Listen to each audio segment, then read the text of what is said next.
Hi hello नमस्कार, मी शोभा आजच्या नवीन रेसिपीमध्ये तुमचे स्वागत करत आहे। आणि आज आपण ओला बोंबील फ्राय आणि ओला बोंबील मसाला तयार केलेला आहे, तो आज आपण बघणार आहे। ओला बोंबील तयार करण्यासाठी आपण या ठिकाणी ओला बोंबील 1 पावशर घेतलेला आहे। हा आपण 2 वेळा पाणी घेऊन स्वच्छ धुवून घेतलेला आहे। आपण याला काही मसाले लावून घेणार आहे। त्यासाठी चवीनुसार यामध्ये मीठ टाकत आहे। त्याच्यामध्ये आपण अद्रक लसूण पेस्ट 1 चमचा घालत आहे। मसाल्याच्या डब्यातील छोटा 1 चमचा आपण हळद पावडर यामध्ये टाकत आहे। यामध्ये 2 चमचे लाल तिखट पावडर आपण घालत आहे। अर्ध्या लिंबूचा रस आपण काढून घेतलेला आहे, तोही आपण यामध्ये मिक्स करणार आहे। हे सर्व मसाले आपण ओल्या बोंबीलला लावून घेणार आहे। 3-4 चिंचेचे बुटे गरम पाण्यामध्ये मी भिजत ठेवले होते, तर ते चिंचेचे पाणी आपण यामध्ये थोडे मिक्स केलेले आहे। कोकम असेल तर कोकमही आपण या ठिकाणी वापरू शकतो। हे सर्व मसाले आपल्याला बोंबीलला लावून घ्यायचे आहेत। कोळंबी मसाला तयार करण्यासाठी आपण जो मसाला तयार केलेला आहे त्यामध्ये आपण सुक्या लाल मिरच्या, धने, सुकं खोबरं, हिरव्या मिरच्या, लसूण आणि अद्रक आणि कोथिंबीर पाणी घालून आपण पाट्यावरती जो मसाला तयार करून घेतलेला आहे तो मसाला आपण बोंबील तयार करण्यासाठीही वापरणार आहे। बोंबील मसाला तयार करण्यासाठी गरम कढईमध्ये 2 पळी तेल घेतलेले आहे। तेल गरम झाले की त्यामध्ये आपण बारीक चिरलेला कांदा घालून परतून घेत आहे।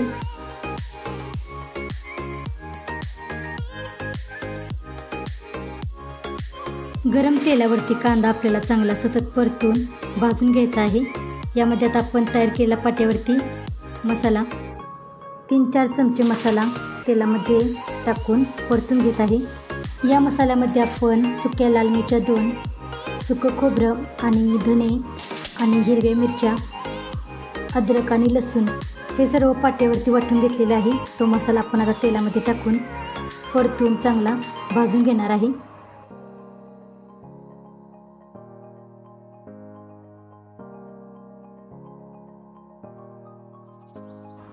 एक टोमॅटो चिरून घेतलेला आहे, तोही आपण यामध्ये टाकून परतून घेणार आहे।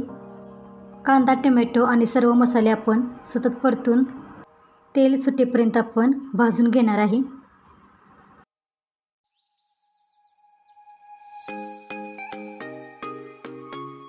बोंबीलला आपण हळद मीठ लावलेले आहे, त्यामुळे आपण आता मीठ टाकताना थोडेसेच टाकत आहे।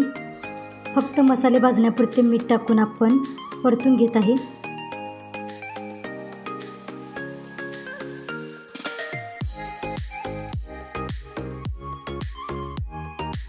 यामध्ये आपण काही मसाले घालणार आहे। त्यामध्ये 1 चमचा हळद पावडर, 1 चमचा गरम मसाला पावडर आणि मोठा 1 चमचा लाल तिखट पावडर आपण टाकत आहे। हे सर्व मसाले आपण तेलामध्ये परतून भाजून घेणार आहे।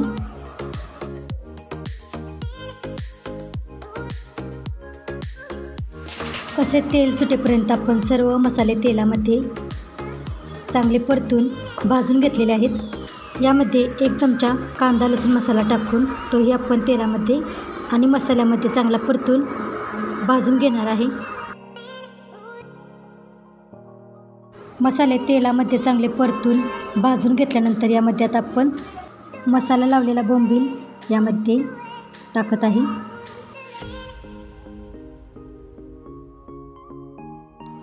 ओला बोंबील पण आपण सर्व मसाल्यामध्ये चांगला परतून घेणार आहे। यामध्ये आता आपण 1 ग्लास गरम केलेले पाणी घालत आहे। तर मी ओला बोंबील मसाला जास्त रस्सा करणार नाही, तर मी थोडासाच रस्सा तयार करणार आहे। त्यासाठी मी 1 ग्लास पाणी ओला बोंबीलमध्ये घालून सर्व मसाल्यामध्ये चांगला एकत्र मिक्स करून घ्यायचा आहे। आणि या थोड्याशा रश्श्यामध्ये आपण बोंबील शिजून घेणार आहे। बोंबील शिजायला जास्त वेळ लागत नाही, 5-7 मिनटामध्ये बोंबील शिजतो।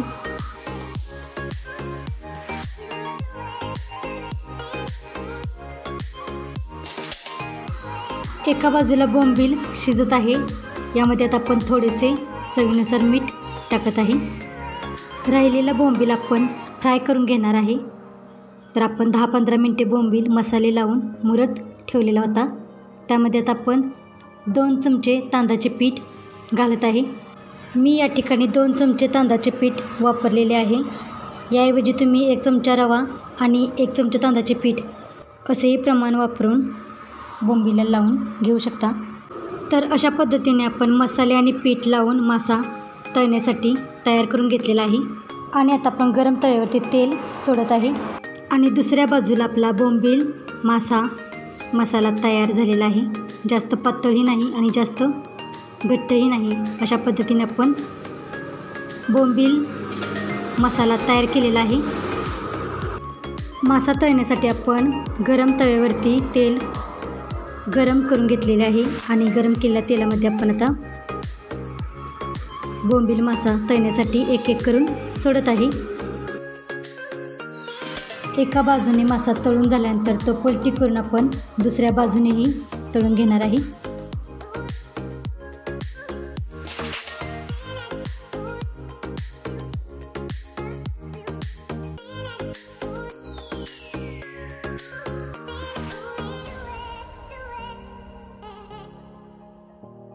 तर अशा पद्धतीने आपण तांदळाचे पीठ आणि मसाले लावून कुरकुरीत असा बोंबील मासा तळून घेणार आहे।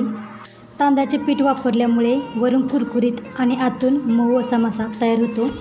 तर अशा पद्धतीने आपण बोंबील फ्राय मासा आणि बोंबील मसाला तयार केलेला आहे। तुम्हाला आजची रेसिपी कशी वाटली ते कमेंट करून जरूर सांगा आणि अजून चॅनेलला सबस्क्राईब केले नसेल तर चॅनेलला सबस्क्राईब करा आणि शेजारील बेल आयकॉन क्लिक करायला विसरू नका, म्हणजे मी पाठवलेली नोटिफिकेशन तुम्हाला वेळेवरती पोहोचत राहील। रेसिपी कशी वाटली कमेंट करून जरूर सांगा आणि वेळात वेळ काढून रेसिपी पूर्ण बघितल्याबद्दल धन्यवाद।